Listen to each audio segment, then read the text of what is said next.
Dajan Kei Aguna Kei, the land we're on belongs or is under the protection of the Wolf Clan. All land in the Yukon and probably beyond is under a clan protection.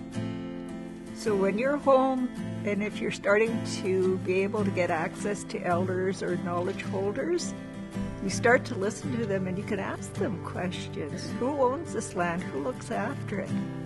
Because there's a clan that will be looking after that land. Long before non-Aboriginals came here, we had to look after the land. And it wasn't just the land. We had to look after the animals, we had to look after the water, we looked after the plants, we looked after the birds, we looked after everything.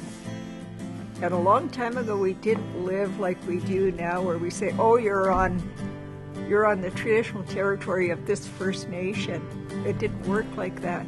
We shared amongst each other because some places there was no place for the people to get salmon.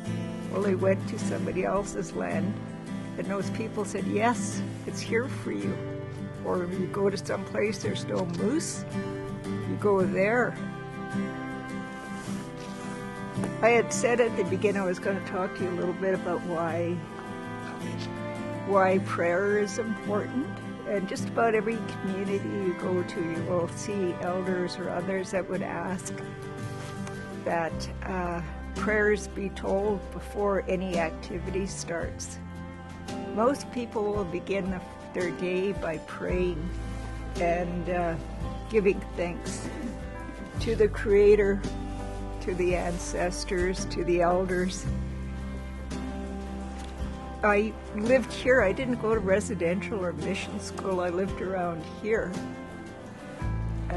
with my grandparents, my grandmother and my grandfather, and all of the elders that lived in this area. So that's where my first training comes from.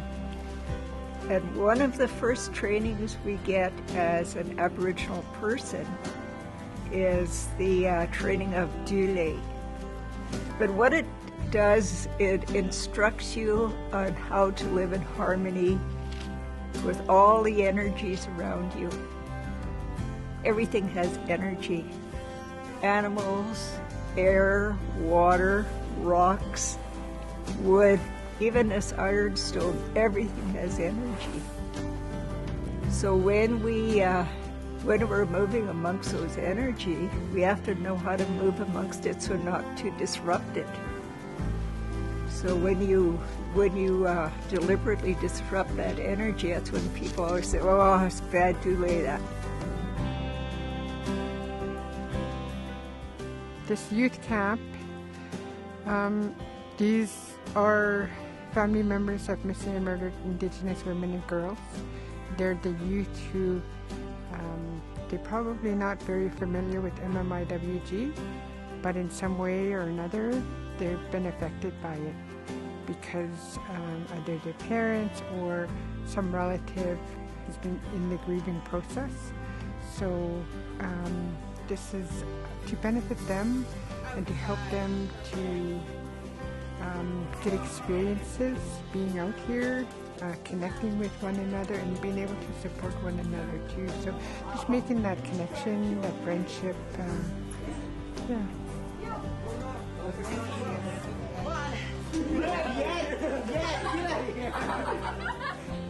We wanted to focus on being able to, I guess, get them thinking about employment. We got Skookum Gym Youth Employment Center to come out and talk to them. You're getting older. You're getting to an age where you're gonna, maybe you want to think about looking for a job, and what these programs that are available, what can they do to help you. We also brought Youth Achievement Center, and Youth Achievement Center has outreach programs too. They came out and talked about their woodworking shop and those hands-on experience that the kids can come and have, and making music, and it's another form of where can I go and what can I do when I need to keep busy, or you know, when I'm having a hard time, and those kind of things. One shoe for video games or homework. He thinks it's funny, but you can see that your sister's getting really frustrated. Now, when you see elders, you probably don't see them like I saw them when I was growing up. That was a natural way for them. But what they were doing is they were honoring those energies all the time. That food we ate, we took the energy of that animal and we put it inside us. The water, we took the energy, we put it inside us, everything. So that's what they're acknowledging. They're speaking that aloud. And now you hear a lot of people will have, because they've been separated from that through residential and mission school, through being adopted, you know, through the 60 scoop, or all these different reasons they were removed from that teaching. So they don't see it like we've seen it, because I never had to go through that. So they don't quite understand. So I think it's our responsibility as elders to tell that, to tell where that came from, so that you would know. So if you don't want to sleep, you take that one and set it aside, and then you reuse your beads to make your tea. The other things we had is we make sure we always try to have our elders available to them. And they get, the more elders they have available, the more familiar they are with them. You know, they're walking on the street and they see an elder, and it teaches them respect. It teaches them those kind of teachings that we have around elders. You know, you don't run by an elder without acknowledging them. So just exposing them to those kind of things, I think really can help them too.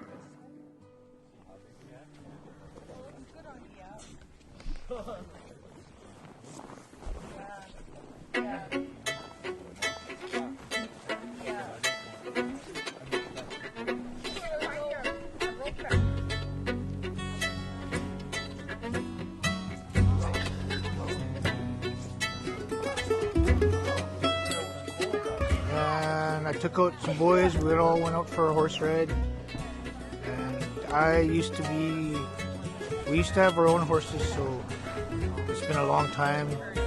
All the boys, I'm surprised, they all did really good. For the first time, they all were good on the horses and good with the horses, and they all liked it. Saddle, and then just step up into the saddle and sit down as slowly as you can.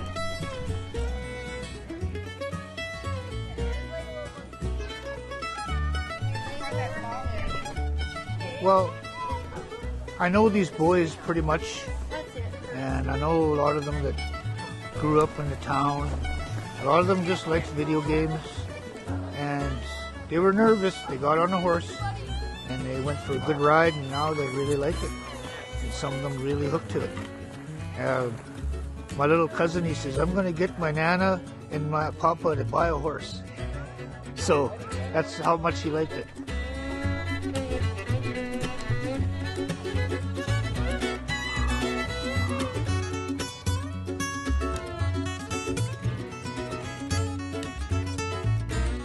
I think any outdoor experience is a form of therapy, especially like dealing with an animal as big as a horse, because they're big and they can be intimidating.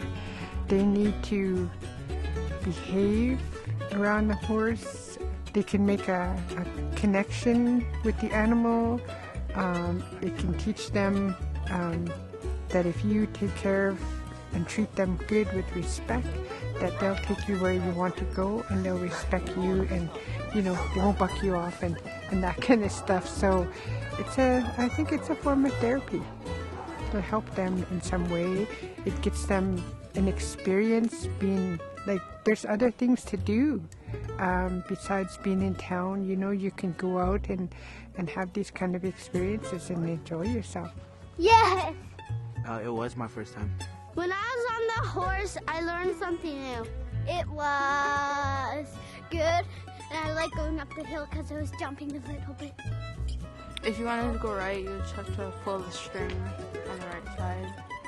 Yeah, we had to turn a little bit. It was actually pretty fun. But you know what you're doing on the horse first, and then you can ride it. You have to like control the horses with this string.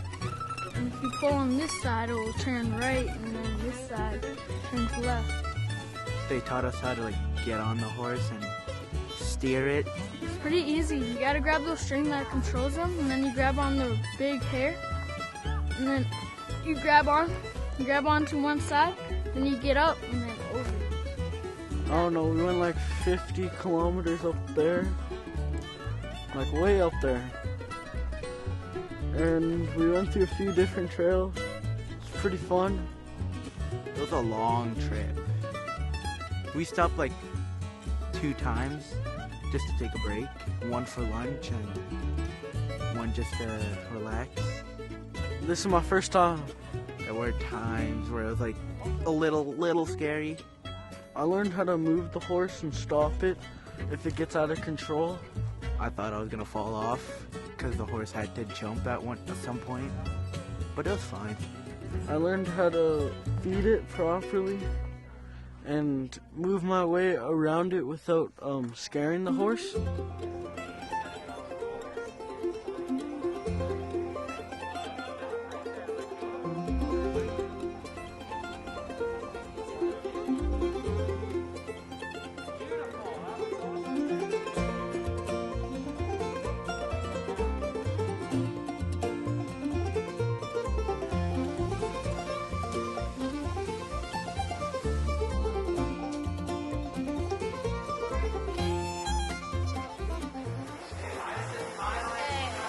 I'm making a video.